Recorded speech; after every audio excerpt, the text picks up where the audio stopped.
எல்லாருக்கும் வணக்கம். இன்னைக்கு நாம இணையத்துல இருக்கிற தகவல்கள், ரிசர்ச் ரிப்போர்ட்ஸ், ஸ்டடீஸ் இதையெல்லாம் அடிப்படையா வைத்த கொலஸ்ட்ரால் பற்றி சிம்பிளா பேசப் போறோம்.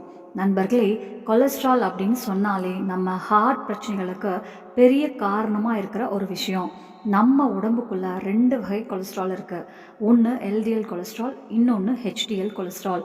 எல்டிஎல் அப்படின்னா பேட் கொலஸ்ட்ரால். இது நம்ம நரம்புகளுக்குள்ள போய் ஒட்டிக்கிட்டு அங்க பிளாக் உருவாக்குது.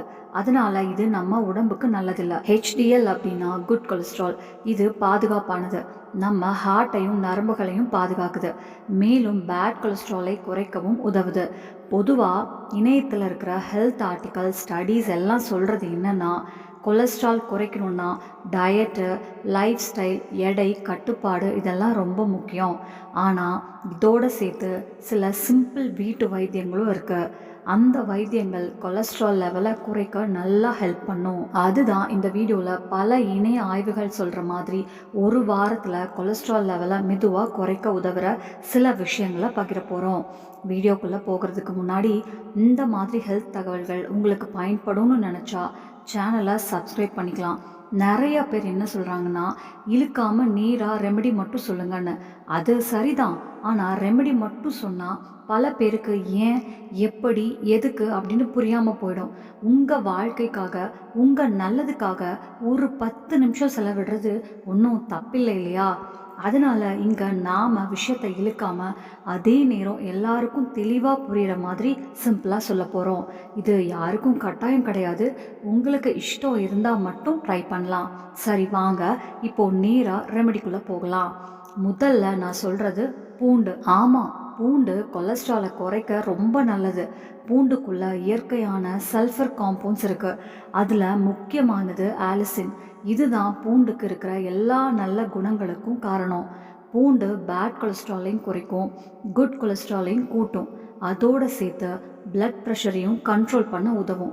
இதுக்குள்ள ஆன்டி இன்ஃப்ளமேட்ரி, ஆன்டி பாக்டீரியல் குணங்களும் இருக்குது. மொத்தத்தில் பார்த்தா ஹார்ட் ஹெல்த்துக்கு பூண்டு ஒரு சூப்பர் விஷயம். ஒரு நாளைக்கு 1 அல்லது 2 பூண்டு பல் போதும். காலையில் வெறும் வயிற்றில் தண்ணியோட மென்று சாப்பிடலாம். இல்லாட்டி பூண்டு சப்ளிமெண்ட்ஸாக கூட எடுத்துக்கலாம். சிலர் எண்ணெயில் இல்லாமல் வினிகரில் போடப்பட்ட பூண்டு ஊறுகாயும் எடுத்துக்கிறாங்க. அதுவும் நல்லது தான். இந்த பூண்டை தினமும் ரெகுலராக எடுத்துக்கிறது ரொம்ப நல்லது. அடுத்தது க்ரீன் டீ. க்ரீன் டீ சுவையாகவும் இருக்கும், குடித்தா ஃப்ரெஷ் ஃபீலும் கிடைக்கும். அதோடு சேர்த்து கொலஸ்ட்ராலையும் குறைக்கும். க்ரீன் டீ குடித்தா குடலுக்குள்ள கொலஸ்ட்ரால் அப்சர்வ் ஆகிறது குறையும்.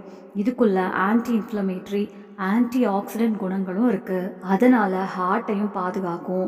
ஒரு நாளைக்கு 2 அல்லது 3 கப் க்ரீன் டீ சர்க்கரை இல்லாமல் குடித்தா நல்ல பலன் கிடைக்கும். 3வது வீட்டு வைத்தியம் தனியா, அதாவது கொத்தமல்லி விதை.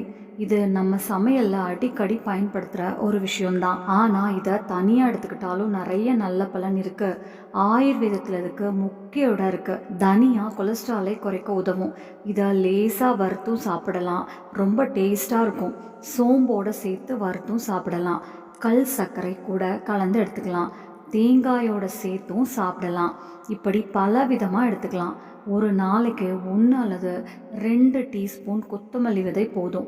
இதை தொடர்ந்து எடுத்துக்கிட்டா கொலஸ்ட்ரால் குறைய நல்லா உதவும். இதுக்கு அடுத்ததாக வர்றது இசப்கோலுமி. இதுவும் கொலஸ்ட்ரால் குறைக்க ரொம்ப பேசப்படுற ஒரு விஷயம். சமீப காலங்களில் பல ஹெல்த் ஆர்டிகல்ஸ், ஸ்டடீஸ் எல்லாம் இசப்கோலுமி பற்றி சொல்லுது. அதில் இருக்கிற சால்யூபிள் ஃபைபர் உடம்புக்குள்ளே உணவோடு சேர்ந்திருக்கும் கொலஸ்ட்ராலை கட்டுப்படுத்தி அது ரத்தத்துக்குள்ளே அதிகமாக போகாமல் தடுக்க உதவும். அதனால தான் சில ரிசர்ச் ரிப்போர்ட்ஸில் இசப்கோல் உமி கொலஸ்ட்ரால் லெவலை குறைக்க உதவுது அப்படின்னு சொல்கிறாங்க. ஒரு நாளைக்கு 1 அல்லது 2 டீஸ்பூன் இசப்கோல் உமி போதும். இதை தண்ணியோட கூட எடுத்துக்கலாம், இல்லாட்டி தயிரோட கூட கலந்தும் சாப்பிடலாம். இதை ரெகுலராக எடுத்துக்கிட்டா கொலஸ்ட்ரால் லெவல் மெதுவாக குறைய உதவும். இதுக்குள்ள ஃபைபர் அதிகமாக இருக்கிறதால சில பேருக்கு இருக்கும் ஜீரண பிரச்சனை, குறிப்பாக மலச்சிக்கல் மாதிரி விஷயங்களுக்கும் நல்ல சப்போர்ட் கிடைக்கும். அடுத்தது வெந்தயம். வெந்தயம் அப்படின்னா பொதுவாக நிறைய பேர் சர்க்கரை லெவலை கட்டுப்படுத்த தான் யூஸ் பண்ணுவாங்க. ஆனால் இணைய ரிசர்ச் ஸ்டடீஸ் எல்லாம் சொல்கிறது என்னென்னா, வெந்தயத்தில் ஆன்டி இன்ஃப்ளமேட்ரி, ஆன்டி ஆக்சிடென்ட் குணங்களும் இருக்குது. அதோடு சேர்த்து வெந்தயத்தில் இருக்கும் ஃபைபர் நம்ம உடம்பை உருவாக்குற கொலஸ்ட்ராலை கொஞ்சம் கட்டுப்படுத்த உதவும்னு சில ஆய்வுகள் சொல்கிறாங்க.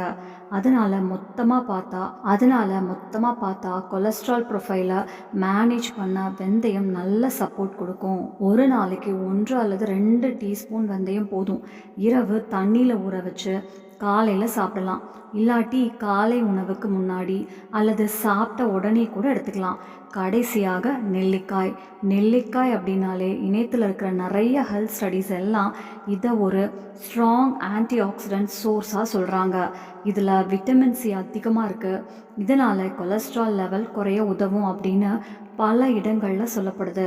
அதோடு சேர்த்து வயசு ஆக ஆக நரம்புகளில் வர கடினத்தன்மை, நெகிழ்வுத்தன்மை குறையிறது, இதை மெதுவாக சப்போர்ட் பண்ணணும்னு சொல்கிறாங்க.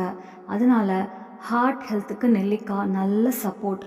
ஒரு நாளைக்கு 1 அல்லது 2 நெல்லிக்காய் போதும். நேரடியாக துண்டாக சாப்பிட்றது சில பேருக்கு கஷ்டமாக இருக்கும். ஏன்னா அது புளிப்பாக கசப்பாக இருக்கும். அதனால் நெல்லிக்காய் முறப்பா வடிவத்தில் எடுத்துக்கலாம். ஆனால் சர்க்கரை கலந்த முறப்பா எடுத்துக்கிறப்போ மேலே இருக்கிற அதிகமான சர்க்கரையை தண்ணீரில் கழுவிட்டு சாப்பிட்றது நல்லது. நெல்லிக்காய் ஊறுகாய், நெல்லிக்காய் மிட்டாய் மாதிரி பொருட்களும் மார்க்கெட்டில் கிடைக்கும். ஆனால் அவை எல்லாத்துலேயும் சர்க்கரை கொஞ்சம் அதிகமாக இருக்கும். அதனால் முடிஞ்ச அளவுக்கு ஆம்லாவை முறப்பா அல்லது துண்டு நெல்லிக்காய் தான் பெஸ்ட்டு. இல்லாட்டி உலர்ந்த நெல்லிக்காய் பொடி கூட கிடைக்கும். அதை இரவு நேரம் வெதுவெதுப்பான தண்ணியோடு எடுத்துக்கலாம். உலர்ந்த நெல்லிக்காய் பொடி கூட எடுத்துக்கலாம்.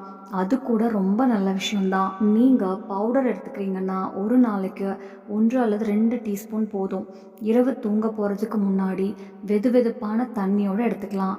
அதே நேரம் நெல்லிக்காய் முறப்பாக எடுத்துக்கிறதா இருந்தாலும் சரி, இல்லாட்டி நெல்லிக்காயை நேரடியாக துண்டாக சாப்பிட்றதா இருந்தாலும் சரி, காலையில் வெறும் வயிற்றில் எடுத்துக்கிட்டால் தான் பெஸ்ட்டு. மொத்தமாக பார்த்தா கொலஸ்ட்ரால் அப்படின்னது கவனிக்காமல் விடக்கூடிய விஷயம் இல்லை. சரியான நேரத்தில் கவனிச்சாதான் நல்ல பலன் கிடைக்கும். இன்றைக்கி நாம் பார்த்த இந்த வீட்டு வைத்தியங்களை உங்களோட தினசரி சாப்பாடு, வாழ்க்கை முறைகள், கொஞ்சம் உடற்பயிற்சி இதோடு சேர்த்து எடுத்துக்கிட்டா கொலஸ்ட்ரால் குறையிற ஸ்பீடும் நல்லாயிருக்கும். அதனால் சீக்கிரமாக நல்ல மாற்றம் தெரிய ஆரம்பிக்கும். இந்த வீடியோ உங்களுக்கு பயனுள்ளதாக இருந்திருக்கும்னு நம்புகிறேன். ஏதாவது புதுசாக தெரிஞ்சிருந்தால் அதுவே போதும். சரி, இதோட முடிச்சுக்கிறேன். இன்னொரு நல்ல வீடியோவோட மீண்டும் சந்திப்போம். அது வரைக்கும் உங்கள் உடம்பை கவனிச்சுக்கோங்க. டாடா, பபாய், ஹெல்த்தியாக இருங்க. நன்றி. நம்ம சேனல்ல பிடிச்சிச்சுன்னா லைக் பண்ணுங்க, ஷேர் பண்ணுங்க, சப்ஸ்கிரைப் பண்ணுங்க.